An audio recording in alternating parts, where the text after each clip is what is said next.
with what actually happened. So here's some of the video.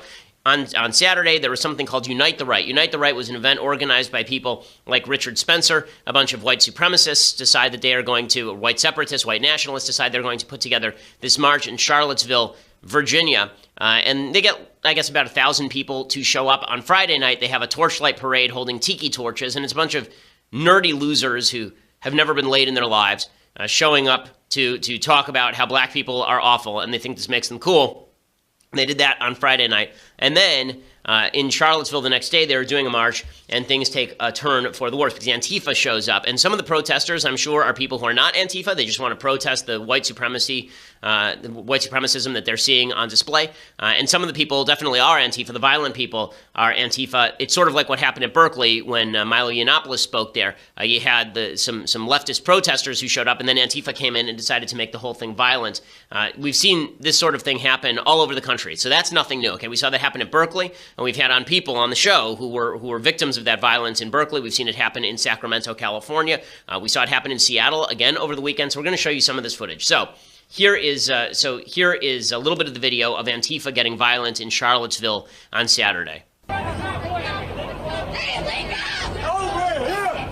you can see that it's hard to tell which protesters are which. Some of the white supremacists carrying Confederate flags. I guess some of them had Nazi flags. Just disgusting people walking down the street, and some media members. And then you're going to see, in just a second, some Antifa people in the far left of your screen jump into action, and now everybody's pounding on each other. People swinging flags at each other, a girl getting hit, and her going after a guy. So, and turns into a melee. First thing that you do have to ask here is, where the hell are the police? Where the hell are the police? I mean, this is a legitimate question to be asking at this point. You know, we've seen these sorts of violence incidents break out. Again, they did in Seattle over the weekend, too. We'll show you some tape of that. They've been breaking out all over the country, and the police seem to either be overwhelmed or to have stand-down orders. I don't know where the governor of Virginia is knowing this is going on, but this is a situation where the National Guard should be there. Listen. The alt-right is disgusting, awful. Okay, I've been spending a year. I was the #1 target of the alt-right last year in the journalistic community. I received over 8,000 nasty, anti-Semitic, racist tweets directed at me in the middle of last year's election cycle, specifically because I was anti-alt-right. And they still have a right to speak, and they still have a right to march, and they should be protected by the police. So I don't know where the police are in any of this. But what's funny is that you can see Antifa jumping into action and getting violent. The left has tried to suggest that Antifa was not involved in the violence in any way. Now, Antifa being involved in the violence does not justify either the perspective or the violence you're going to see from the alt-right. Okay, none of that justifies any of this. But it would be remiss, factually speaking, to pretend that Antifa was not involved in this. Antifa is a communist group. Antifa is basically a bunch of Reds fighting a bunch of brown shirts. So we're now having a replay of the Weimar Republic, Reds versus brown shirts on America's streets. One of the things that was amazing is that a reporter for the New York Times acknowledged as much. A reporter from the New York Times, Cheryl Gay Stolberg, she tweeted out, the hard right seemed as hate-filled, the hard left seemed as hate-filled as alt-right. I saw club-wielding Antifa beating white nationalists being led out of the park. Okay, and a bunch of people on the left then hit her, and they said, well, they weren't hate-filled. They weren't hate-filled. And she retracted, and she said, oh, they weren't hate-filled. They were just violent. Okay, no, they can be hate-filled too. And that is a New York Times reporter saying all that. Okay, so you can see some of the violence, it looks like, was launched by Antifa, but some of the violence, obviously, was coming from the white supremacists, too. Here's some of the white supremacists getting violent. I guess this is another point during this march. You can see the white supremacist guy charging into the crowd. People hitting each other. You can tell the white supremacists because they're carrying this this shield, this kind of white supremacist shield. It's a white shield with a black cross on it. People beating the hell out of each other. Folks in Confederate flags and all the rest of this.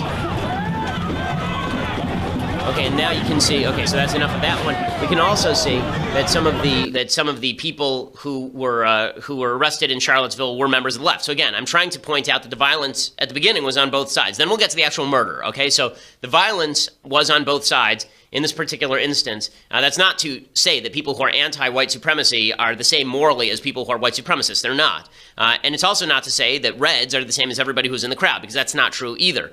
But it is fair to say that violence on all sides is not appropriate in a civilized society. Here is clip 26. There's one of the guys arrested in Charlottesville was a counter-protester who punched a female reporter.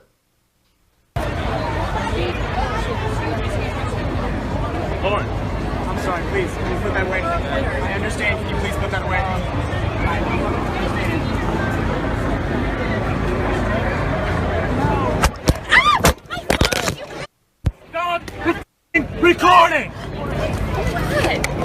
Hey, look.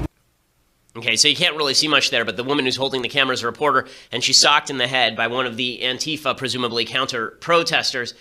This is not rare, okay? So to pretend that the left is not violent in these situations it's just dishonest, okay? So you can see that the Charlottesville organizer, right? People were celebrating this, but the organizer of this Charlottesville march, he was doing a press conference on Saturday after all of this, and he was punched in the face and chased off the grounds. Where are the cops for all of this? There he is, this twerp, right, getting chased off the grounds. And then you'll see someone come in and clock him.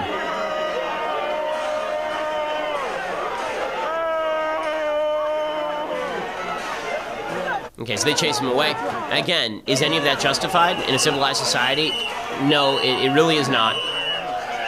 This guy's a piece of crap. That doesn't mean that he gets to punch pieces of crap in the United States. Right, there he goes down. Okay, so again, the violence. So again, the violence was happening from both the left and the right here. And by the way, it's happening across the country from the left. Okay, so in Richmond, there was a photojournalist who was covering another one of these rallies, and the photojournalist was hit by a member of Antifa. Here it is, clip 27. We're here. We're gay. We fight the KKK. We're here. I don't know if you're present for the whole like drug report. Stop filming, bro. We're here. Stop filming. Someone says to him, stop filming, to this reporter. And boom, the guy gets hit, right? So again, another one of these Antifa protesters who decides to hit a reporter.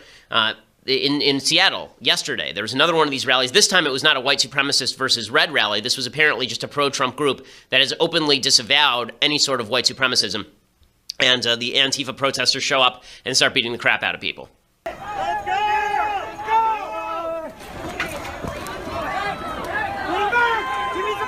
The police are trying to protect the people who are marching. And you can see they're starting to be hit by the left-wing protesters. The police are being hit by the left-wing protesters. Okay, so this sort of stuff has been happening all over the country. The left has been ignoring it because they prefer to focus in on the narrative about right-wing violence. Now, to pretend that right-wing violence doesn't exist is stupid. Okay, it does. Okay, when I say right-wing, I mean alt-right, because there is a difference between constitutional conservatism, as I'll explain, and the alt-right. The alt-right is anti-SJW, but they are not conservative. In any marked way, in any real way, they oppose the Declaration of Independence, they oppose the Constitution of the United States, they're not in favor of individual liberty, they're not in favor of equality before God, they're not in favor of any of those things. We'll explain what the alt-right is in just a second. So to call it right-wing violence is even there a bit of a misnomer, but of course, the most important and horrifying thing that happened on Saturday was the tape we've not yet shown, and this is an actual tape of a murder taking place.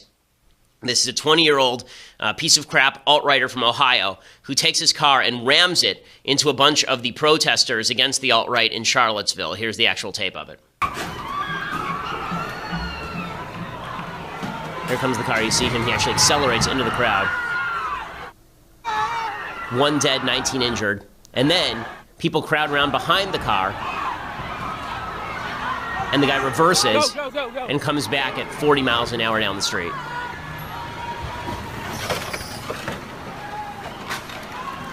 Okay, 1 dead is a 32-year-old woman who was there to protest against these alt-right pieces of human debris. Just awful, awful, awful, awful in every way. Just awful in every way. So, in a second, I'm going to explain to you what exactly the alt-right is, where it came from, why it's important, and why it is that everyone of good conscience has an obligation to call out the alt-right for what it is, how it got prominent. Because I think the difference here, what we're seeing now, and this is the problem, there have been white supremacists my entire life. Okay, there's a guy named Buford Furrow, who when I was probably 11 years, let's see, it was 97, I think. So maybe I was a little younger. Maybe it was 95 or something. Buford Furrow was a white supremacist who came in to Los Angeles. He scoped out the Simon Wiesenthal Center. I went to high school next to the Simon Wiesenthal Center. He scoped it out because he wanted to shoot a bunch of Jews. When he saw there was security, he left. He went over to the JCC in the West Valley, and he proceeded to shoot a bunch of people at the JCC in the West Valley. White supremacist violence has been a thing in the United States for a long time. Since 2001, there have been an enormous number of white supremacist attacks on people in the past few months. There have been an enormous number of white supremacist attacks on people. To pretend that these don't exist is to ignore reality. Okay, it's not to suggest that they're the only people committing violence, but who cares? That's not the point. The point is that there are a group of white supremacists who do commit violence, and they were always a fringe group. But now you're seeing white supremacists, people who hold that ideology, marching openly in the streets, celebrating, and something has changed.